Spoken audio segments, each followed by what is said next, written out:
With reference to the Auditor General's report 2012, it is deja vu all over again. Continues to show a consistent pattern of irresponsibility, poor governance, weak management, and corruption. It shows not only financial malpractices, but the lack of political will and leadership on the part of the government, because this is an ongoing exercise, an ongoing problem. It has occurred in the last few years and continue to incur major loss and glaring irresponsibility on the part of government departments, which I believe should not be confined to just government officers. Now the trend tends to be to blame civil servants, but I think it's time that the political masters take full stock. They must be held equally, if not more, responsible. What are the main findings? I summarize as follows. 2.51 billion ringgit spent by the Ministry of Education 2010 to 2012 out of a 3.689 billion ringgit allocated for the non-armed security personnel at our schools and national institutions. Intention may be noble, but those non-security vetted personnel, non-functioning CCTVs to be trusted to keep children or students safe. Ministry of Transport spent 1.42 billion ringgit from an already revised allocation of 1.7 billion ringgit to upgrade Kota Kinabalu International Airport. 96% spent. But this project, which was initiated since 2006, is far from completion, with arrival halls, passenger toilets in an unsatisfactory condition, 599 potholes found on the runway and taxiway since 2010. Ministry of Education, Communication and Culture, it's Information, Communication and Culture, 2006 till December 2012, 800.3 million ringgit spent with Telecom Malaysia to introduce Malaysian Emergency Response Services 999.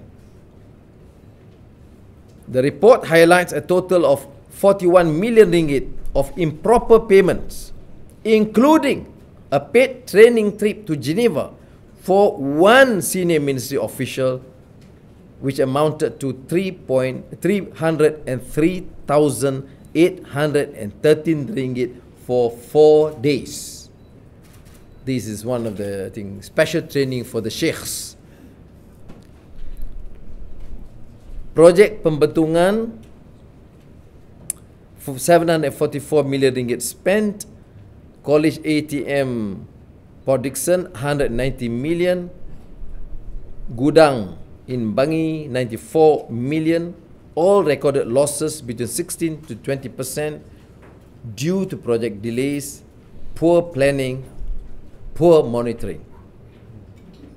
Inland Revenue Board incurred losses estimated at 62 million ringgit due to delays. 5 Beechcraft King Air 350 costing 175.24 million ringgit could not be used since the pilots and technicians were trained using different training modules and therefore could not be recognized the Malaysian Department of Civil Aviation. Other than that, you are aware that the Ministry of Youth and Sports, this is not confined to the issue of 1.6 million ringgit K-pop. Now, I want to alert that a total of 67.6 million ringgit spent for Hari Belia 2012. Can you beat it? 67 million ringgit for Youth Day celebrations and program. It's shocking abuse of power, waste of public funds. Whereas you can utilize this for entrepreneurial program, for microcredit loans and training for our youth. Police lost assets amounting to 1.33 million ringgit, 156 handcuffs, 44 firearms, 29 vehicles, 26 walkie-talkie, 22 radio. What was the minister's response? Yours is not to question why. Now, custom-made shoes by the Customs Department. Custom-made shoes by the Customs Department. 7,659 pairs demolished or destroyed because quality specs were not met. Loss 602,000 ringgit. Never mind, shoes. 602,000. So we have urged the MACC to take immediate action to penalize the sharks responsible for these malpractices and not continuing with their game of just prosecuting the small fries. And this is also to alert from the report we garnered from the MACC in the past. There have been instances, or many major instances, where reports were submitted by the AG and there's a cover-up by Tan Sri Gani Patel, the AG, refusing to prosecute the key political or senior leaders. So this is just a small part of an example of these excesses or financial malfeasance that we have identified. Now you've extrapolated this, then our economics has put at the figure ranging from 23 to 26 billion ringgit annually. Okay.